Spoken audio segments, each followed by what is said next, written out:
Okay. Saya dah check kata abang. Yang abang cakap isu jerking ni. Tadi masa saya test drive, dia punya respon shifting semua okey. Tapi memang betul lah abang cakap ada jerking tu. So bila saya check, sebenarnya isu ni bang, saya tunjuk kat abang. Kat gearbox abang ni ada leaking. Abang nampak minyak ni. Dia ada leaking. So saya suspect sekarang ni minyak gearbox abang tak cukup.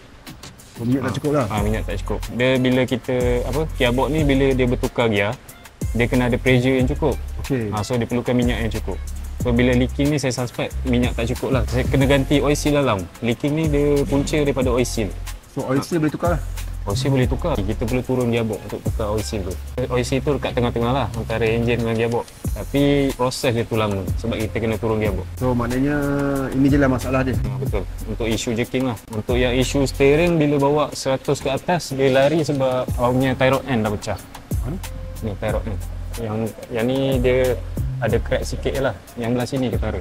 Kalau ori dalam 500 lebih, kalau yang OEM harga dalam 300 lebih, satu pieces. So yang mana yang batu tukar yang ni? Kiri kanan lah, kita tukar kiri kanan. 600 lah? Betul. Untuk bahagian belakang pun suspension ada yang crack lah. Abang punya rear arm ni, yang curve arm ni belakang kiri kanan crack. Itu pun sama je.